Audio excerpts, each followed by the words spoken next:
قیامت کا سب سے عظیم فتنہ، فتنہ دجال۔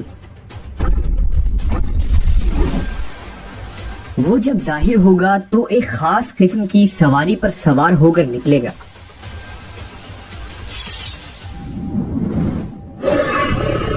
اس کی سواری میں کس طرح کی قوت ہوگی، اور کیا دجال کے اس سواری کا تعلق آج کے جدید دور سے ہے؟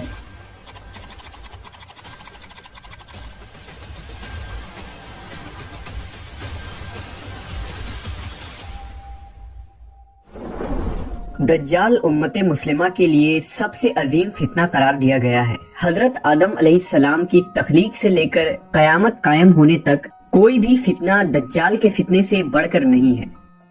دجال کے متعلق ہم مسلمانوں کے پاس جو معتبر ترین ذرائع ہیں وہ نبی صلی اللہ علیہ وسلم کی احادیث مبارکہ ہے، جس کی روشنی میں ہم یہ جان سکتے ہیں کہ دجال کے پاس کس طرح کی قوتیں ہوں گی اور ان شیطانی قوتوں سے دجال کس طرح کی تباہی مچا سکتا ہے۔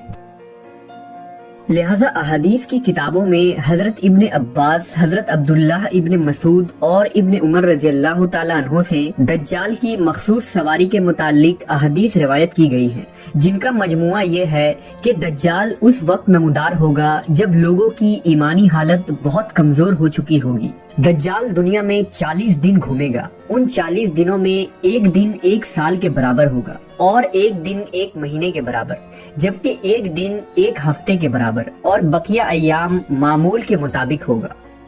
دجال ایک چمکدار گدھے پر سوار ہو کر نکلے گا، جس کے 2 کانوں کے درمیان کا فاصلہ 40 ہاتھ ہوگا۔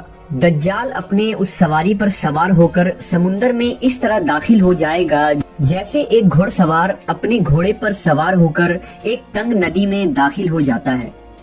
اس کے لیے زمین سمیٹ دی جائے گی، یعنی وہ بہت تیز رفتاری سے سفر کرے گا۔ وہ سورج کے غروب ہونے کے مقام پر اس سے پہلے پہنچ جائے گا۔ سمندر کا پانی اس کے ٹخنوں تک پہنچے گا۔ دجال کے پاس 70,000 کی فوج ہوگی، جن کے اوپر سبز چادریں ہوں گی، یہاں تک کہ وہ ابو المراق کے ٹیلے پر آ کر ٹھہر جائیں گے۔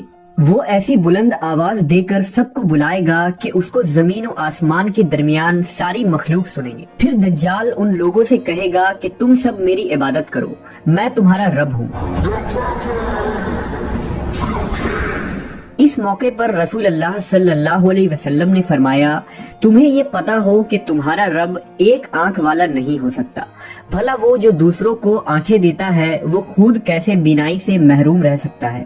اس بدبخت دجال کے ماتھے پر کافر لکھا ہوگا، جسے صرف مومن ہی پڑھ سکے گا اور اسے پہچان لے گا۔ دجال اپنے گدھے پر سوار ہو کر ساری زمین پر گھومے گا۔ اس زمین کا کوئی میدانی، صحرائی اور پہاڑی علاقہ ایسا باقی نہیں بچے گا جہاں وہ نہ جائے، سوائے مکہ مکرمہ اور مدینہ منورہ کے۔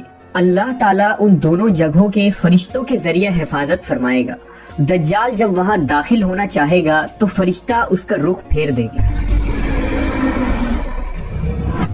یہ ایک عظیم الشان پیشن گوئی ہے جس میں دجال کے ایک عجیب و غریب قسم کی سواری کی طرف اشارہ ہے، جو آخری زمانے میں ظاہر ہوگا اور اس کی وجہ سے سفر میں آسانی اور سرعت پیدا ہو جائے گی۔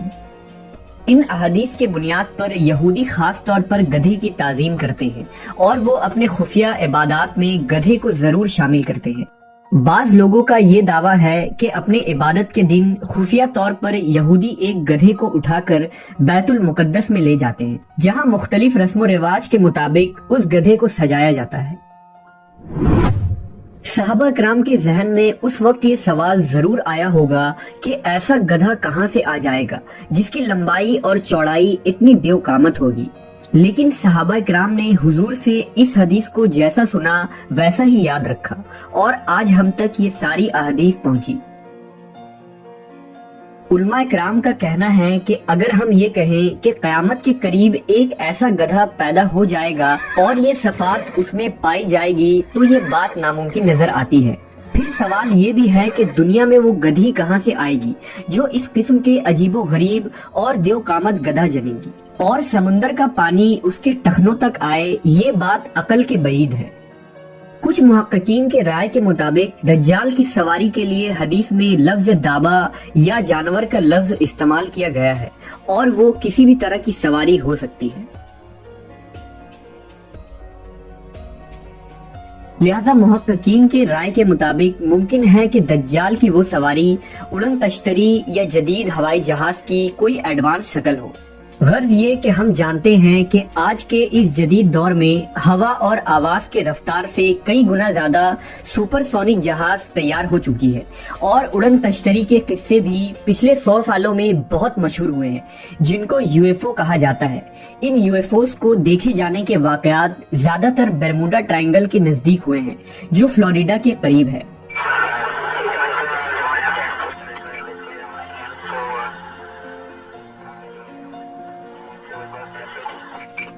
ممکن ہے کہ دجال کی یہ سواری ایک یو ایف او یعنی ایک خاص قسم کی اڑن تشتری ہو۔ ان تمام باتوں سے یہ نتیجہ نکلتا ہے کہ جدید دور میں تو یہ یو ایف اوز اور سپر سونک جہاز انسانوں کے فائدے کے لیے استعمال ہوگا، لیکن مستقبل میں جب دجال تمام ٹیکنالوجی پر قبضہ کر لے گا تو وہ انہی جدید سواریوں یا اس کی کوئی ایڈوانس فارم پر قبضہ کر کے پوری دنیا کے کونے کونے تک چند منٹوں تک پہنچ جائے گا۔